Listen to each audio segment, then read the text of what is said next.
And what I'm doing is trying to work with other people to save people's lives. It's not just a question of what the young people are doing by committing suicide. It's the fact that all of us at the moment are in a very perilous position.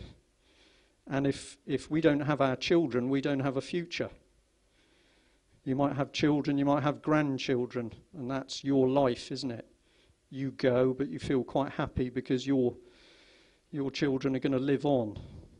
And if somebody's breaking that and getting at our children, we don't have a future, so we need to do something about it. And who's going to do something about it? Well, the answer is we are. We are going to do something about it. That's good. Well, why do we need to transform teachers? What does that mean? Can anybody tell me what transforming means?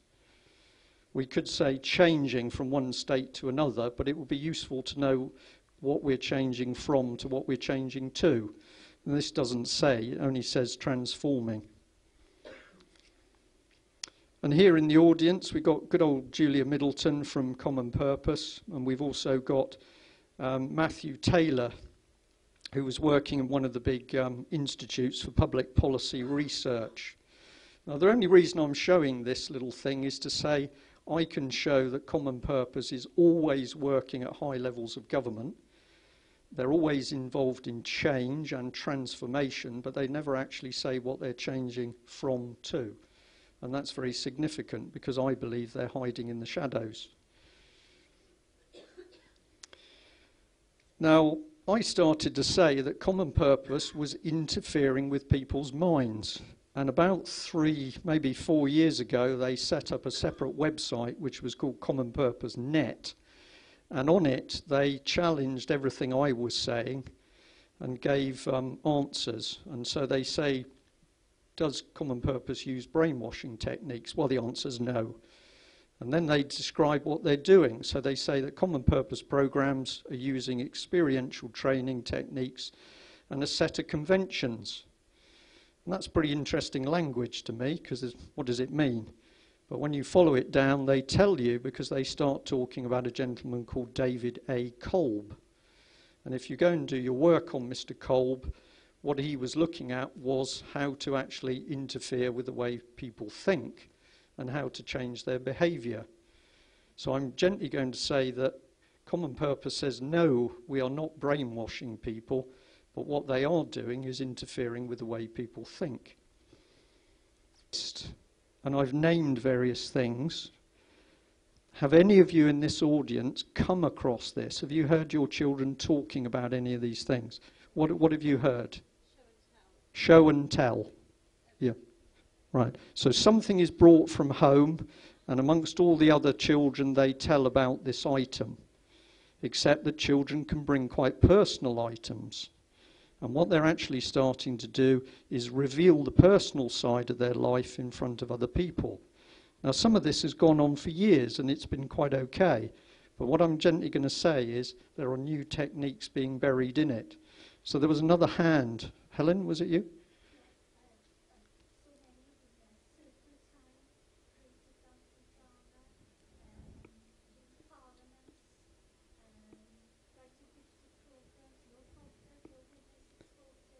Right.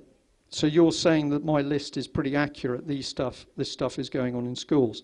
Down at the bottom left column, it says debating a view the child does not hold. So there's a subject chosen. And the subject is the sort of subject that most people will not agree with whatever's being proposed. Their instinct, their common sense says, no, that's not right. And then some of the children are chosen to argue for something they don't believe in. This is very, very dangerous, because what it is starting to do is break down their sense, their instinct as to what is right and wrong.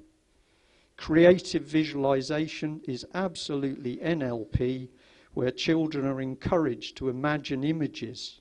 And in some cases, they're also encouraged to speak to imaginary people in their minds. This is dangerous. And the danger for small children is they've got minds like sponges, and they can suck this stuff in. Now, what my very highly qualified NLP friend told me is that if you give NLP to a person who is basically sound and well mentally and physically, what you're doing doesn't really cause a problem, because we all go into trances. If you've ever driven your car and you can't remember a certain section of the road, you've gone into a little trance. You're still steering, hopefully, okay, but you can't quite remember it. Well, I don't remember going past that junction. So trances are quite normal. And in a healthy person, you can help introduce a trance in order to help recover them from a particular phobia or fear or perhaps emotional situation. If you have a person who has some inherent mental problem, perhaps they're mentally ill or they've got a propensity to being depressed, and you start to give them NLP, the risk of an adverse effect increases dramatically.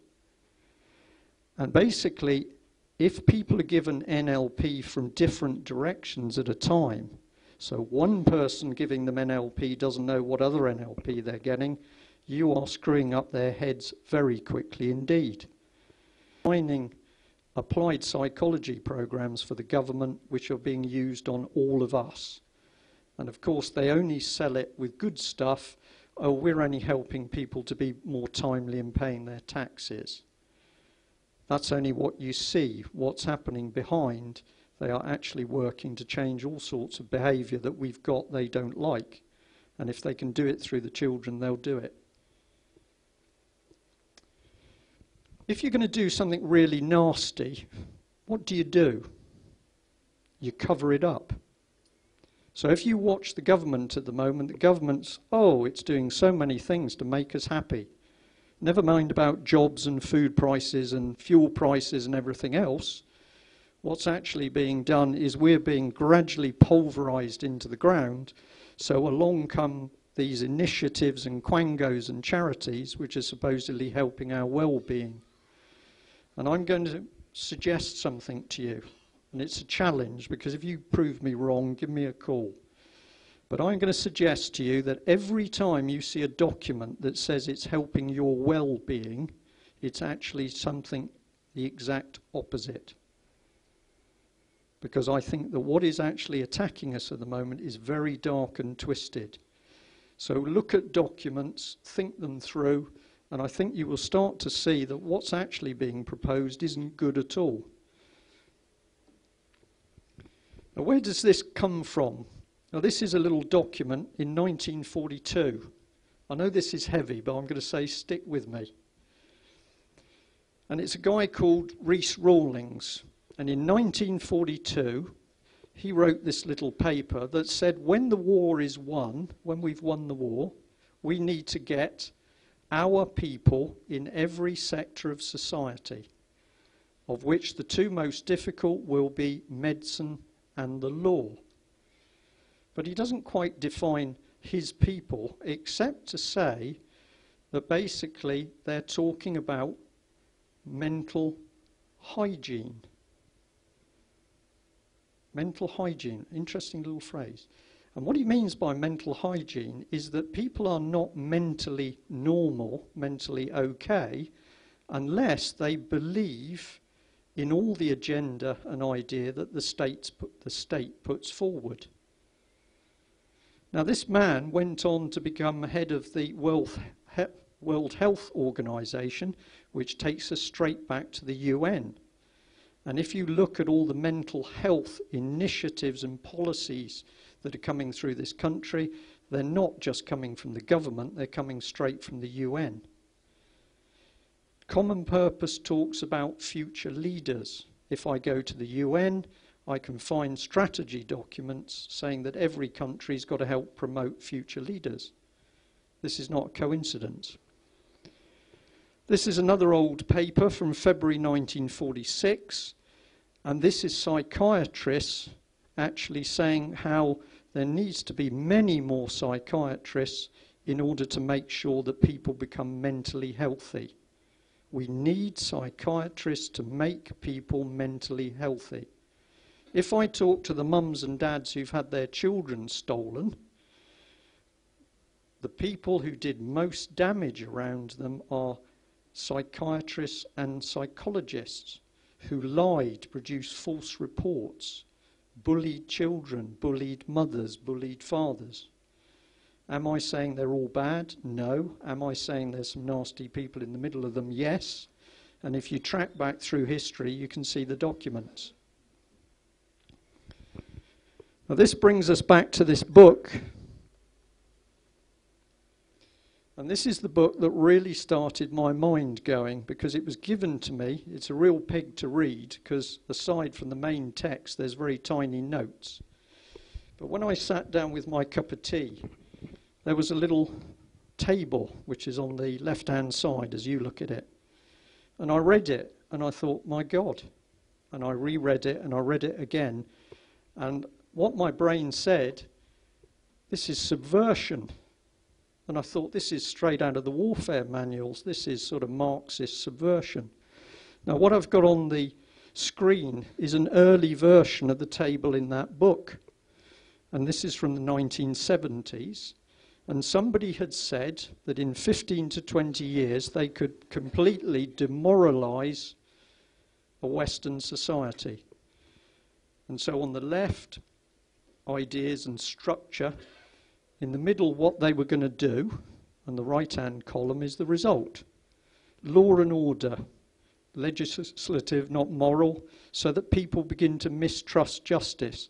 How many of you mistrust justice at the moment? It's rotten. If we go on a screen, family. What does it say about families? It says we're going to break it up. We're going to break up families, because then the state can actually claim. What the state can claim is not the adults, it's the children. Now, if you think this is fiction, I can tell you if you read real Marxist Soviet warfare books, it reeks of this stuff. It's real. And I'm going to say to you, what you're starting to see is it being driven through our society. Now, the first part was demoralization. I believe we are very close to the destabilization, where they're trying to get in the violence on the streets. This is scary stuff, but I'm going to say towards the end that we can do things. This is little groups operating in South Wales, intervening on mental health. Who are these people? What training have they had? What do they really know about mental health? If you listen to Mind, I think it's the charity Mind, Mind says 1 in 4 people have got mental health problems. Really? I don't think so. I think we're being told this so they can push through the drugs and the psychiatrists. This is a document from the Bilderbergers. How many of you know about the Bilderbergers? It's real. Our politicians, Rory Stewart is a Bilderberger. Ed Balls is a Bilderberger. And this document is a Bilderberger document where it says that we've got to break the lower classes. We've got to keep them subservient.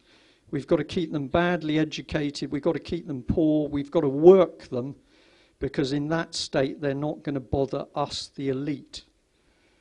And in one of the other talks that I've given documents where Tony Blair said that part of his agenda was to create a new elite class, and how they were going to work to create these elite political individuals. So the Bilderbergers not only said they were going to suppress ordinary people, they also talk about the fact that they don't want anybody with any real education. And I was shocked when I discovered some of the things that my children were being taught at school. Absolutely shocked. And I was like most people, I trusted the schools as to what was being given to the children. But if you go into schools, particularly primary schools, go into the library and have a look at the books on the shelves, and you will find books unbelievably dark. And they are not there by accident, they're there by design, because somebody's attacking us.